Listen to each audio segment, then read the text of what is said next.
Good evening, viewers, and welcome to our live webcast. If you were watching the images before we went live, then you were watching some photos and renders from a show in Maastricht in Netherlands. This was a Christmas concert with Andre Rieu, and the photos and renders were submitted to us by, there were three names, so I couldn't remember them all. Jaco Alblas, Sven Witt, and Bas de Vries, who by submitting this have participated in our showcase reward program and will be richly rewarded with a capture upgrade. If you're interested in the showcase reward program, then you can find more info about that under the showcase section on our website.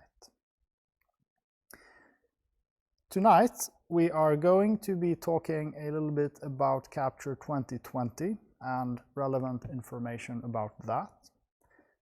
After that, there will be time for questions and hopefully answers. We will be answering questions about almost everything. The one question I will not be answering tonight is whether the feature that and that will be part of Capture 2020. I am going to repeat some details we have revealed about Capture 2020 already, but beyond that we will leave more fine details to the future. So, if you have any questions of general nature or about 2020, then write them in the questions field below, which possibly is a little bit harder to find than usual because Facebook might have changed something recently. These are things we discover every now and then that Facebook has granted us with new user experience details. So let's start with the 2020 information that I wanted to share with you tonight. So let's switch to the this view indeed. Thank you. So we have the ambition of releasing a new capture version every year, and this year is no exception. We will be releasing Capture 2020 in a few weeks from now. The general release is set for the 10th of March. This is a Tuesday. So this Tuesday morning, the 10th of March, you will be able to download and purchase Capture 2020. The evening before, following tradition, we will have a release webcast where I will be showing you all the new features of Capture 2020. And since we are announcing the release date today, today also marks the start of our grace period. The grace period is a period of time during which, if you purchase a 2019 license, you will receive a free upgrade to Capture 2020. So this offer is valid for when you purchase new Capture 2019 licenses, or if you purchase an upgrade to Capture 2019. That is, if you had Polar, Argo, Atlas, Nexum, or 2018 before, and you purchase 2019 now, then once 2020 is out, you will get a free upgrade. What is worth keeping in mind is that this offer does not include if you purchase an edition upgrade. Edition upgrade is if you go from solo to duet or from quartet to symphony, for instance. These are all upgrades within the same version, so they don't count. Now, if you purchase a license during the grace period, you will be contacted by us once 2020 has been released, and we will then provide you with information on how to obtain your 2020 license. So if you purchase during the grace period, we will reach out to you once 2020 is out and provide you with your upgrade. We are not introducing any changes to the upgrade prices with the 2020 release. All the upgrade prices remain the same, which ranges from 99 euros for the solo edition up to 149 euros for the symphony edition. So no changes in the upgrade prices. One thing that is a little bit new is that we have a product now that reaches its so-called end of support. We have a licensing policy that says that you will keep support of your capture product for up to 5 Capture releases, and after that you need to purchase an upgrade or you will lose support. So what is happening here now is that Capture Polar, which was superseded by Capture Argo in 14th of October 2014, this now reaches the limit of support, which means that you need to purchase an upgrade to 2019 within the grace period, or you will not be able to upgrade to Capture 2020 later. The end of support also means that there will be no further library updates available for Capture Polar users. Users after Capture Polar will still have access to library updates. So those who are with Capture Argo, which was the product after Polar, will still have support for another year, and then Capture Argo users will also need to upgrade to 21 or lose support. I want to stress that if you own Capture Polar and choose not to upgrade, we will still unlock any license activation requests. So we are not in any way terminating the product you own. We're simply cutting you from library updates and the ability to upgrade to a newer Capture product at a lower price. So if you are on Capture Polar, make sure you upgrade to 2020 within the grace period that lasts from today up until the release the 10th of March. Oh, I will also mention that we'll be posting a link here to a blog post that is on this topic and might have a few further details.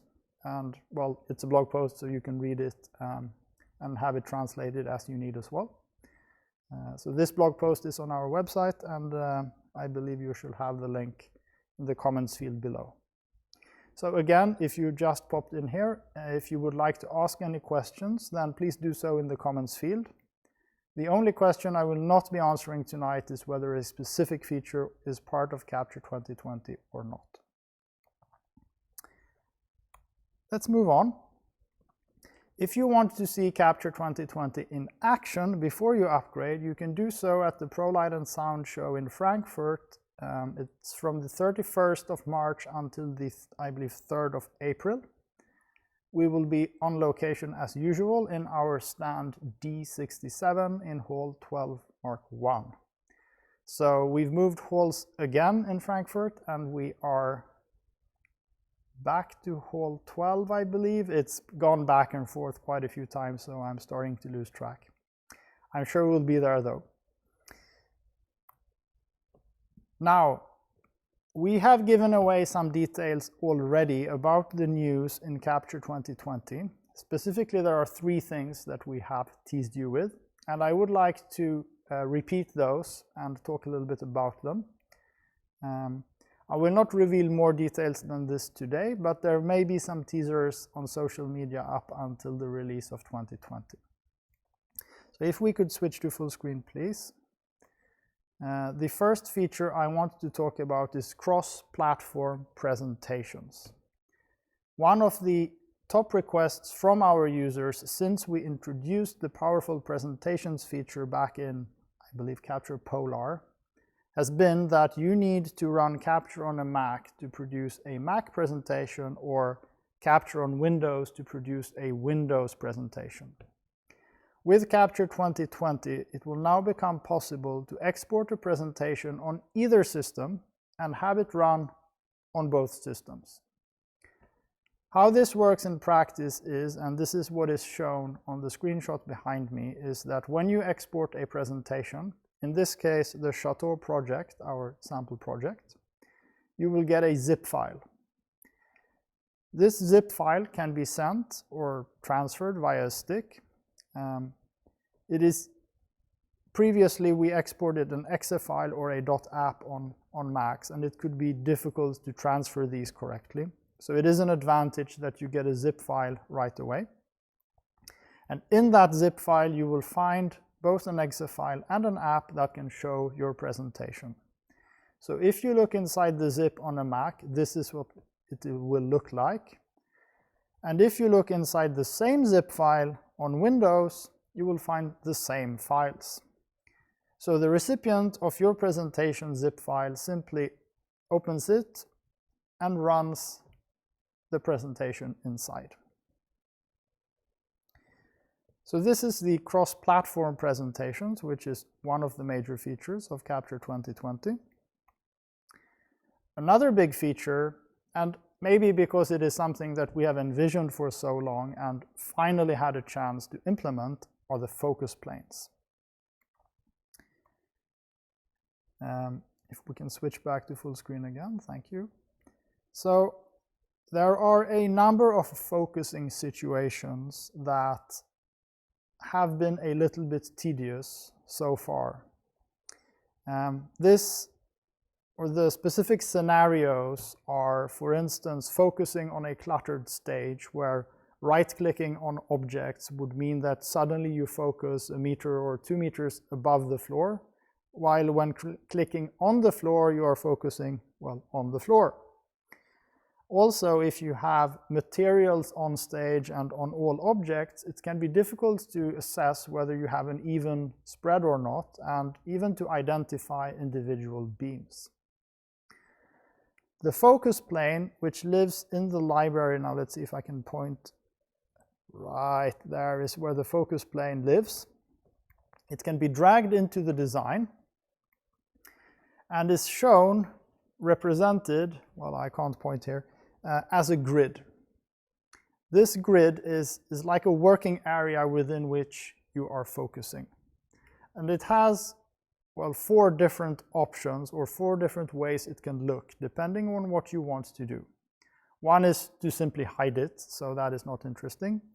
The second, which is on screen now, is when it looks like a grid.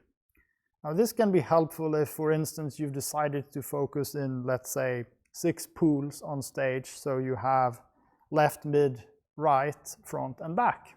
Then you can use the grid as a visual guide while focusing. Yes, here's another shot, maybe more clearly showing the grid mode. So this focus plane tool looks like this when you're in the focus mode. The third mode is a solid mode. Now, in the previous mode we had a grid, whereas in the solid mode the focus plane turns solid white. This is particularly helpful if you have materials on stage that alter the color or intensity of your beams. So this is a near matte white plane. Finally, we have the heat map mode. In this mode, the various colors of the heat map represent various lux levels. You can set these lux levels in the properties on the focus plane to configure it to very specific regions.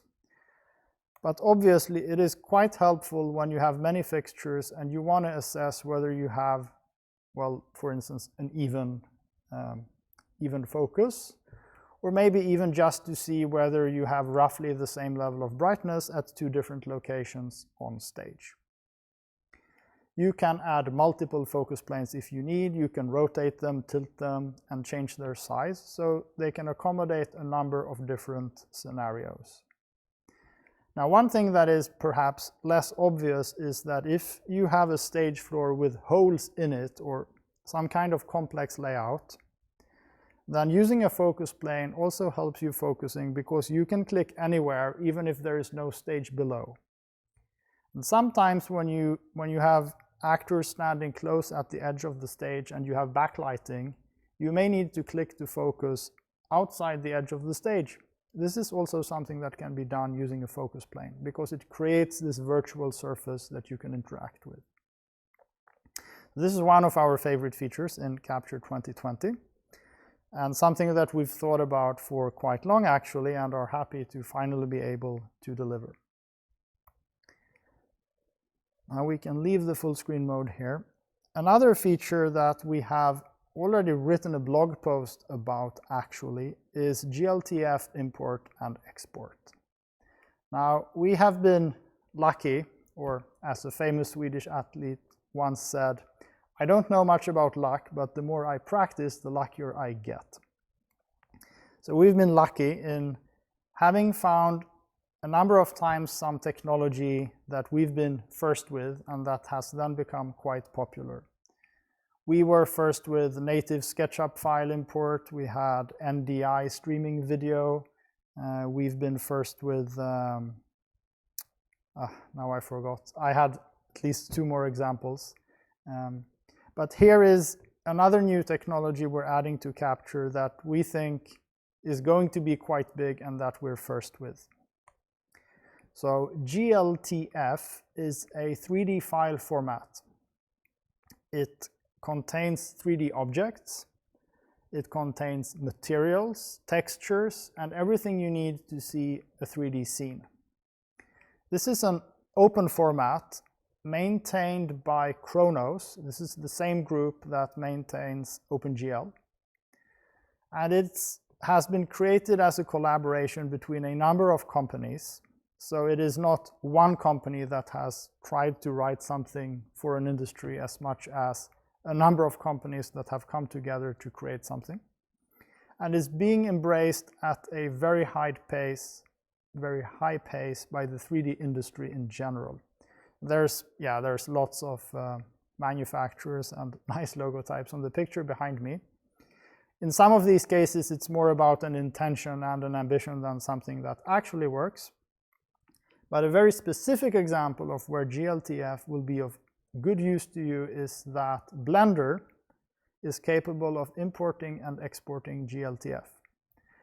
And since the latest version of Blender, I would say back last summer, they released version 2.8, Blender has really become a very powerful free 3D modeling solution. And Blender also works with modern concepts like PBR materials, which you cannot work with in SketchUp, for instance. And by supporting GLTF, you can get material properties such as shininess straight into Capture. There are also enough sites online already with 3D objects. So the 3D warehouse, formerly the SketchUp 3D warehouse, is an example of such a site with 3D objects. But they, as far as I know, only have SketchUp files. But there are a few other sites that have 3D objects. Some of them are on this image here. I would be hard-pressed to find them right away. We will post some links to a couple of these sites later when we release Capture to help you find more 3D objects in this format. Now, I could talk at great length about GLTF. We have added both import and export. So far, the only 3D export we have had has been DWG. Now, DWG is great for CAD applications. We can export things like measurements as actual measurements. But it has other limitations in terms of material handling, for instance, where GLTF is quite superior. So we think that the primary import and export format for Capture is going to be GLTF. Now, for those of you sitting there wondering what this has got to do with GDTF from Vectorworks, MA, and Roby, the answer is nothing. This has got nothing with GDTF to do. This is a completely different format. And one of the things that makes this format particularly exciting is the fact that it is extensible. This means that any software manufacturer can add their own data into the 3D file in a way that others could easily read. So we have, in fact, created an extension of our own, which is called the Capture Model extension. This contains information about fixtures. So another software importing a GLTF from Capture can understand which objects are fixtures, what type of fixtures, how they are patched. If they are conventionals, it also has information about filters and gobos.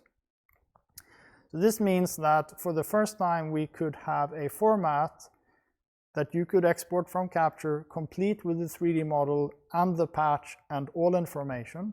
And it is largely a text-based format, and it is open. So it opens a host of possibilities in terms of integration with other products on the market. So those were the three features of Capture 2020 that I wanted to talk about. And as I said, we might provide some teasers along the road until the release, the 10th of March. So now I'm going to turn my attention to any questions you might have. So please write questions in the comments field, and I shall try to answer them. We have a first question here from Luis Fernandez from Chile. He's asking about bidirectional communication between ONYX and Capture. So we had promised a while back that we were working on bidirectional communication between Capture and ONYX or Obsidian. And we have actually done our part now. Now we don't want to point fingers, but we're done.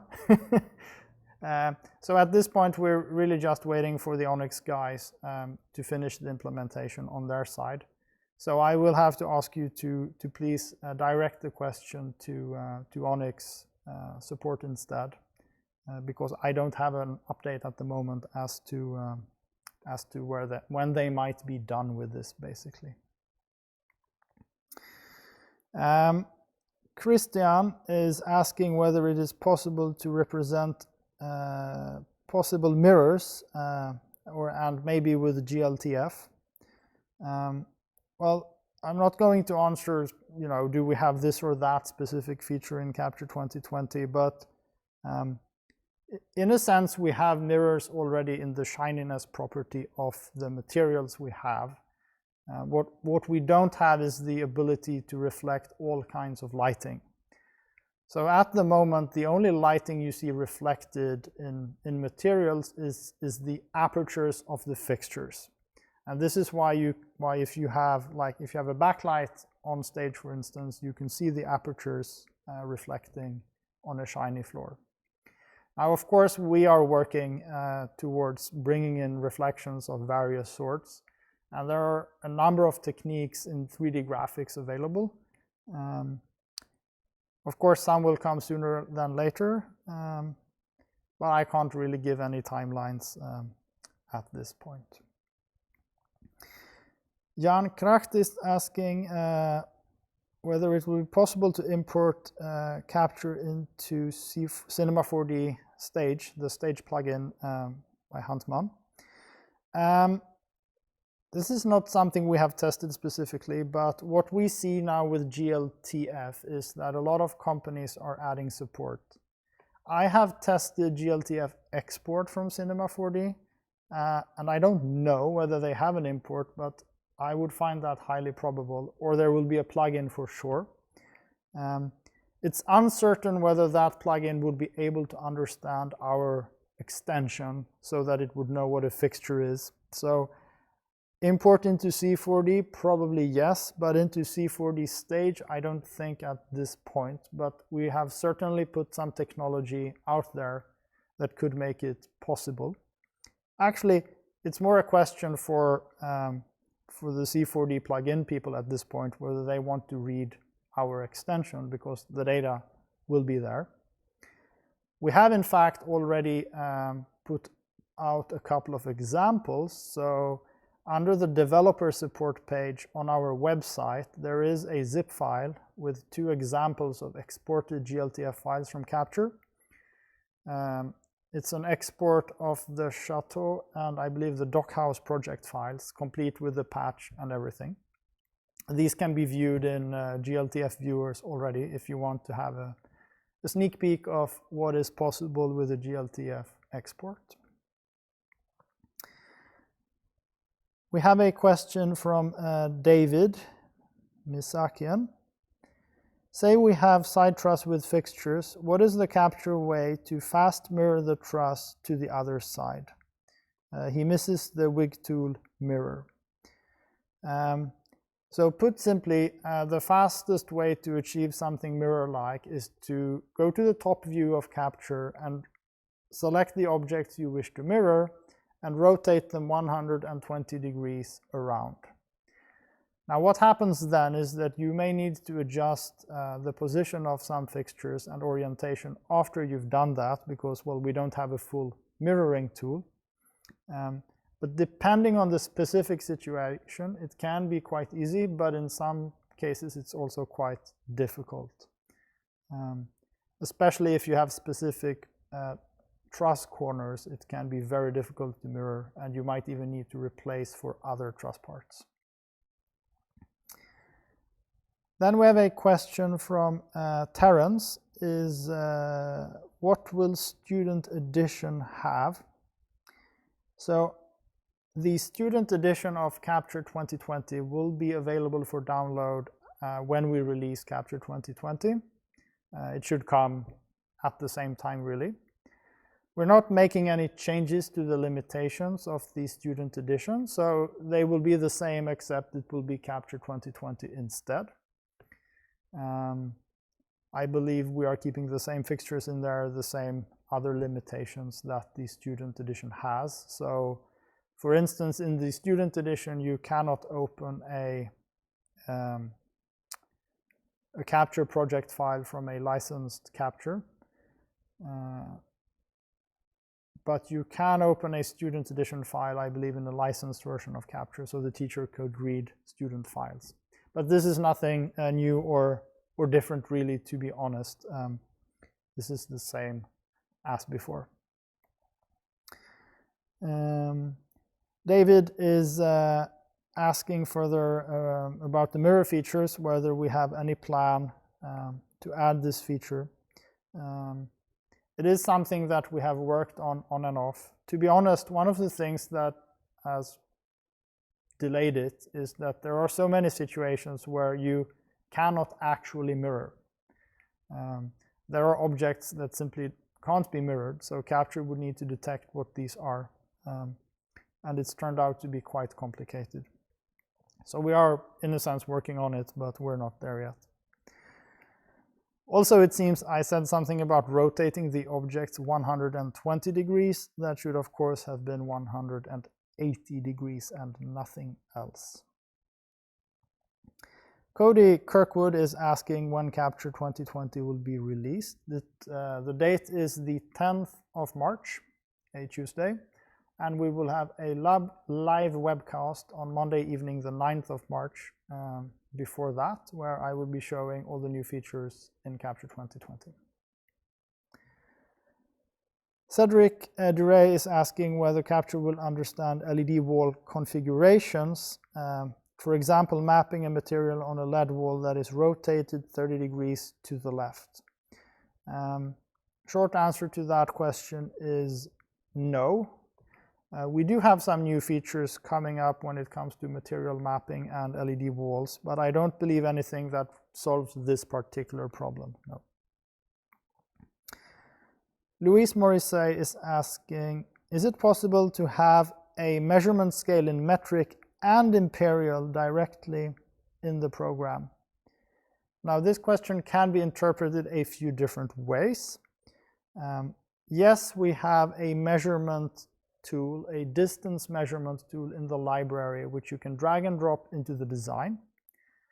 You would then double click on any of the two ends of it to position the end of the distance measurement to measure a specific distance. We do not, however, have a scale in the sense of something that looks like a ruler that you can see in some drawings. So we do not have a scale ruler that can be added to the drawing. I have seen some nice workarounds for this if you're interested, and you search for that in the Capture Design and Visualization group on Facebook. I believe Marco has made a SketchUp plugin that generates such measurement scales. Now, if the question was actually about the combination of metric and imperial, then I don't believe there is any way of having both at the moment. You need to tell Capture in the menu which system to prefer, but I don't think there is any way of getting both. With one exception, and that is if you have a measurement of exactly 3 feet, then it will say the measurement in feet and then put the meters in parentheses, or vice versa, but that is for those very special cases. Johannes Verslot, please excuse my lousy Dutch pronunciation, is asking, is there a way to temporarily disable the snap function? Yes, there is. Simply hold the escape key while moving objects, or hold the shift key while moving objects. Now, if you hold the shift key while moving objects, you will restrict the motion from being diagonal, so this actually has a different sort of function. But if all you want to do is disable snap, then just hold the shift key. Terence Sharp is asking, just checking, will the Capture 2020 student edition be available on Mac? Yes, it will. And now I realized I forgot a whole segment before, so thanks for asking. The 2020 student edition will absolutely be available on Mac. However, we have run into issues with Mac OS recently with the GPU drivers. We have added some new amazing features in Capture 2020, and it seems that those are pushing some of the drivers on the Mac over the edge.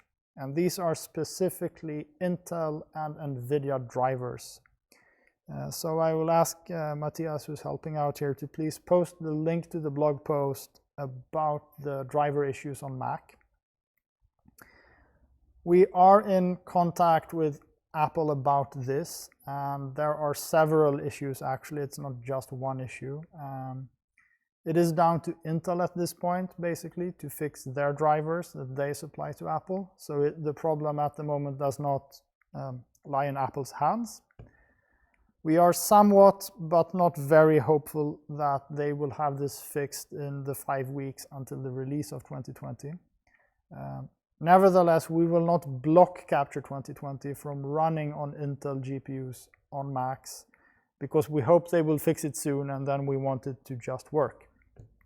Now, if this is indeed a problem at the time of the release, we are working on a dedicated information page with specific Mac models and GPUs and which have problems and not. But again, we're hoping that Apple or Intel manages to resolve this in a timely manner. Otherwise, we might even have to look at disabling some features in 2020. But it's something we would rather not have to spend a lot of time on, since it is down to someone else fixing a bug, basically. So that was a long answer. Nicholas Malbon is asking, when will the grace period start? It has started. It started as of today.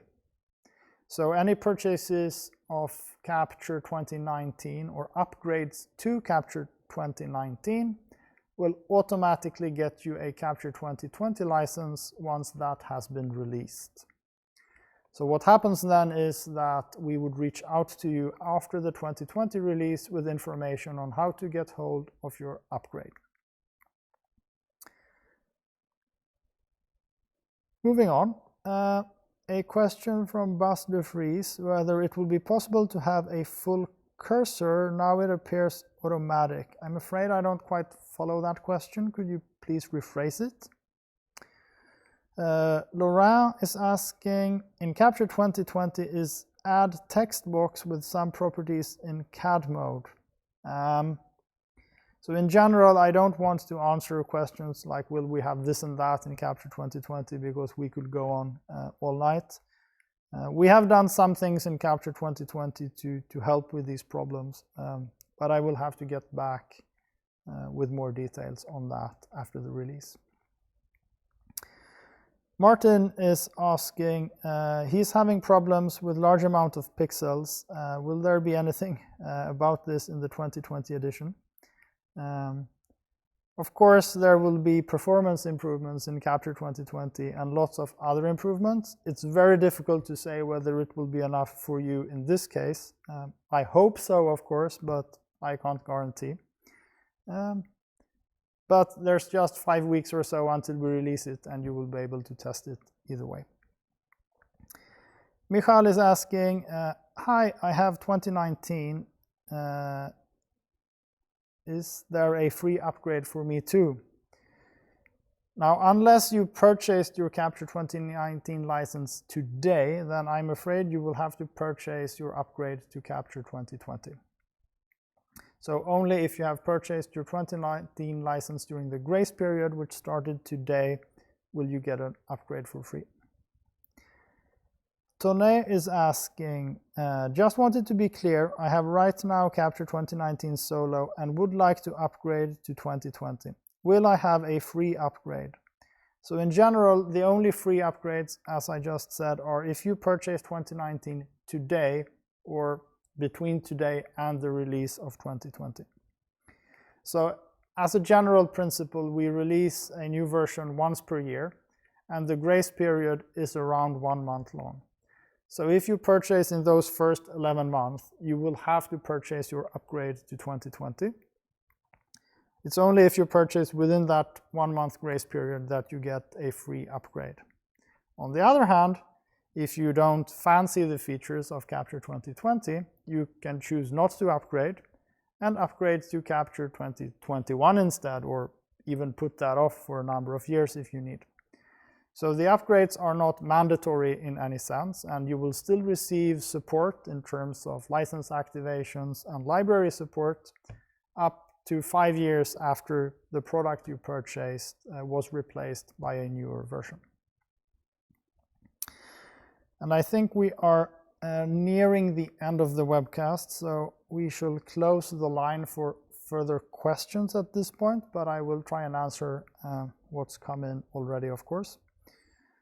Elliot Baines is asking, does Capture support the Robe flower chip, or will 2020 support it? At this point, Capture does not, and 2020 will not either. Generally speaking, there are always some fixtures on the market with very specific effects.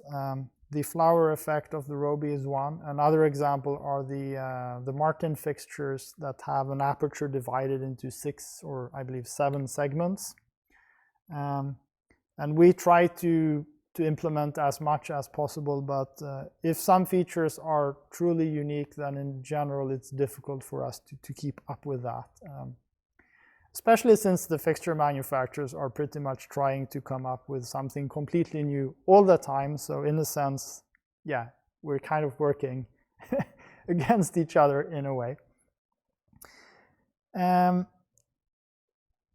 This might be the last question from Michal. He's wondering whether he has 5 years to upgrade. So this is, yeah, basically this is the case, yes. If you buy 2020 now, if you think of the 5 colors in our logo, this is an after construction, but anyway, you can say it's connected to the 5 versions of Capture that you can skip an upgrade for in a way before you need to buy again. So if you bought a red version of Capture, you can skip everything up until it turns red again, and then you need to buy an upgrade, or you will have to buy a brand new license from scratch. So with that, I hope I have covered everything I wanted or should have covered tonight. I want to thank you all for your excellent questions. I will see you all next time, the 9th of March, when I will be most pleased to show you all the new features of Capture 2020. And make sure to keep an eye on social media until then, because I'm sure we will post 1 or 2 or so teasers with more things that will come. Thanks very much for watching, and see you soon again.